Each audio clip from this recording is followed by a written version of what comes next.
5 things that happened after Jesus died. Number 1, there was an earthquake. There was a response from creation following the death of Jesus. We read that the earth shook and the rock split. Nature itself was shaken by the death of the Son of God. Matthew states first that the earth trembled and the rocks split. This language implies that this is a significant earthly reaction to the divine events on the cross. Number 2, the tombs opened. Matthew then records an incident found in none of the other Gospels. The tombs were opened and many bodies of the saints, God's people who had fallen asleep in death, were raised. After their resurrection they came out of the tombs, entered the holy city Jerusalem, and appeared to many. Matthew 27 verse 52-53. Earthquakes can damage tombs as they were carved in stone. The resurrection of the bodies can only be attributed to the direct action of God, implying He is behind the earthquake given the geological features of Palestine, which lies on a significant seismic fault. An earthquake would not be an unusual event, but combined with rocks leading to the opening of tombs, it is another significant testament to Jesus' crucifixion. Another earthquake will soon witness an even more significant divine event, the resurrection of Jesus. Matthew's unique record of these events emphasizes the victory over death that Jesus' sacrifice on the cross accomplishes. Those who were resurrected are literally described as those who had fallen asleep, a common New Testament idiomatic for someone who has died but whose eternal fate is secure. Like the initial testimony, the supernatural resurrection of these saints' bodies and their appearances in Jerusalem is a striking witness to Jesus' work on the cross and subsequently to his resurrection. The term holy people likely refers to pious figures from the Old Testament, heroes and martyrs of Israel's history, selected to miraculously witness these events. Their appearance to people in Jerusalem is a testimony to the effectiveness of Jesus' work on the cross. This anticipates Paul's teaching about Jesus being the first fruits of the dead, 1 Corinthians 15 verse 20-23. But now as things really are, Christ indeed rose from the dead and became the first fruits, that is, the first to be resurrected with an incorruptible immortal body, anticipating the resurrection of those who have fallen asleep in death. For since death came through a man, the resurrection of the dead also comes through a man. For as in Adam all die, so also in Christ all will be made alive, but each in his own order. Christ the first fruits, then those who are Christ's at his coming will be resurrected with incorruptible immortal bodies. The resurrection of these saints is a prelude to the resurrection all believers can look forward to through Jesus' death. A new day has come, a day when death was defeated by death. The resurrection to eternal life became possible, but note, it was not until after Jesus' resurrection that the occupants of these tombs were raised and entered Jerusalem, where they appeared to many. The Bible does not say whether these resurrected saints died again or went to heaven with the Lord Jesus. The death of the Son of God shook nature itself. The popular preacher Charles Spurgeon stated that men's hearts did not respond to the dying Redeemer's agonizing cries, but the rocks responded. The rocks were split. He did not die for the rocks, yet the rocks were more sensitive than the hearts of men, for whom he shed his blood. It is best understood that Matthew intended us to see that the earthquake occurred on the day Jesus was crucified, and then on the day he was revealed as risen. The power of new life was so strong that it brought back some of the good people who had died. This is one of the strangest passages in Matthew's Gospel. Matthew does not provide us with much information, and we do not learn about this occurrence from any other source. Number 3, the veil of the temple was torn in two. Matthew 27 verses 50-51. And Jesus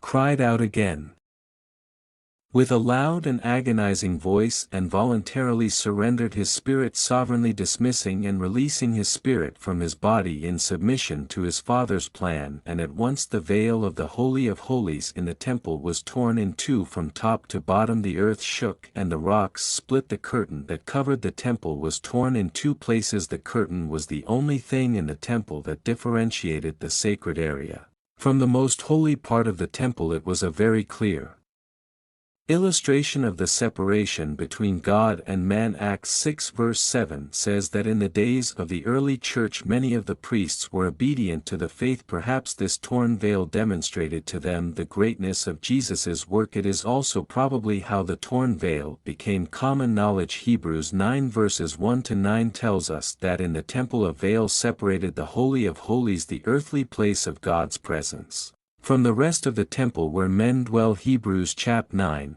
1-3. Indeed, the first covenant had regulations for divine worship, and for the earthly sanctuary a sacred tent was set up. The outer or first section, in which were the lampstand and the table with its consecrated bread, this is called the holy place. Behind the second veil was another tabernacle, the inner or second section known as the Holy of Holies. The book of Exodus teaches that this thick veil was made of blue, purple, scarlet material and twisted linen. Now Christ is our superior high priest, and as believers in his finished work, we partake in his superior priesthood. We can now enter the Holy of Holies through him. Hebrews 10 verse 19-20 says we have confidence to enter the most holy place by the blood of Jesus, by a new and living way opened for us through the veil that is his body. As we look upon this scene, we see an image of Jesus' flesh being torn for us just as he was tearing the veil for us. The book of Hebrews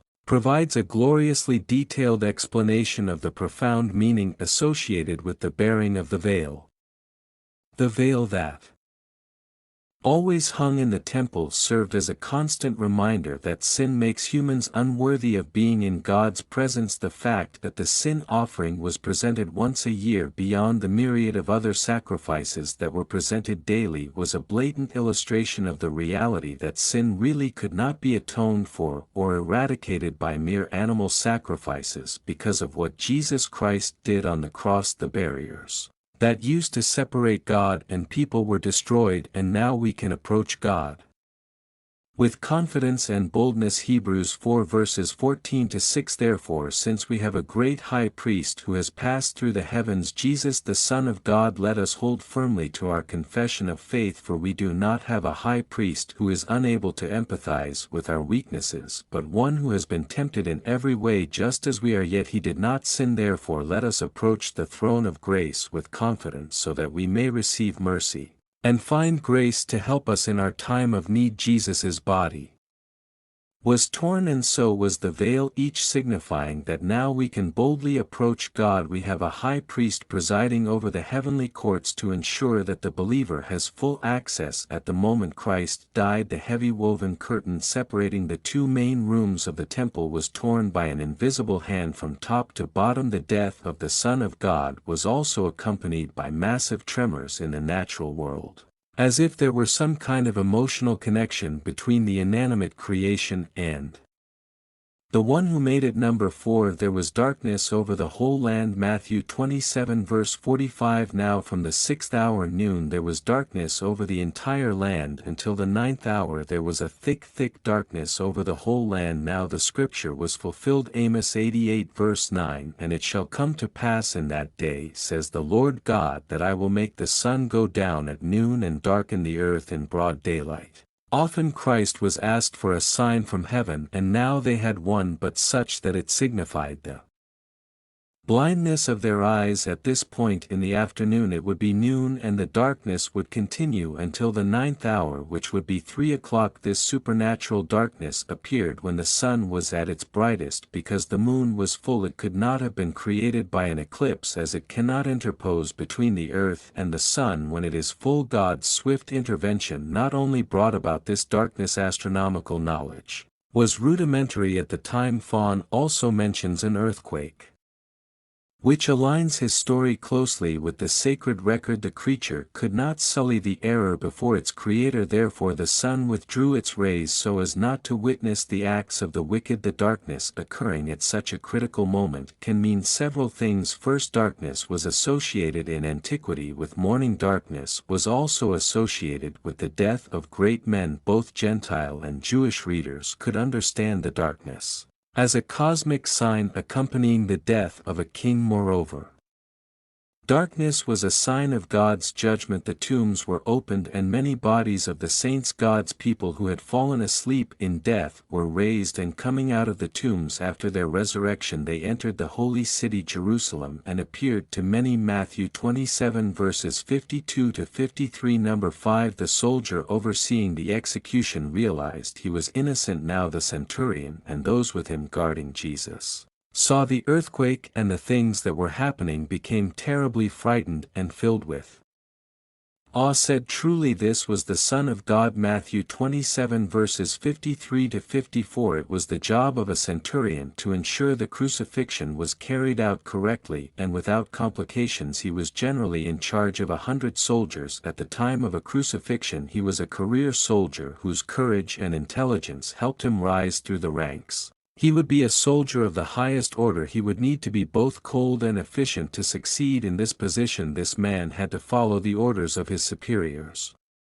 The blindness of their eyes. At this point in the afternoon it would be noon, and the darkness would continue until the 9th hour, which would be 3 o'clock. This supernatural darkness appeared when the sun was at its brightest. Because the moon was full, it could not have been created by an eclipse, as it cannot interpose between the earth and the sun when it is full. God's swift intervention not only brought about this darkness. Astronomical knowledge was rudimentary at the time. Fawn also mentions an earthquake, which aligns his story closely with the sacred record. The creature could not sully the error before its creator, therefore the sun withdrew its rays so as not to witness the acts of the wicked. The darkness occurring at such a critical moment can mean several things. First, darkness was associated in antiquity with mourning. Darkness was also associated with the death of great men. Both Gentile and Jewish readers could understand the darkness as a cosmic sign accompanying the death of a king. Moreover, darkness was a sign of God's judgment. The tombs were opened and many bodies of the saints, God's people who had fallen asleep in death, were raised, and coming out of the tombs after their resurrection they entered the holy city Jerusalem and appeared to many. Matthew 27 verses 52 to 53. Number 5. The soldier overseeing the execution realized he was innocent. Now the centurion and those with him guarding Jesus saw the earthquake and the things that were happening, became terribly frightened and filled with awe, said, "Truly this was the Son of God." Matthew 27 verses 53 to 54. It was the job of a centurion to ensure the crucifixion was carried out correctly and without complications. He was generally in charge of 100 soldiers. At the time of a crucifixion he was a career soldier whose courage and intelligence helped him rise through the ranks. He would be a soldier of the highest order. He would need to be both cold and efficient to succeed in this position. This man had to follow the orders of his superiors. The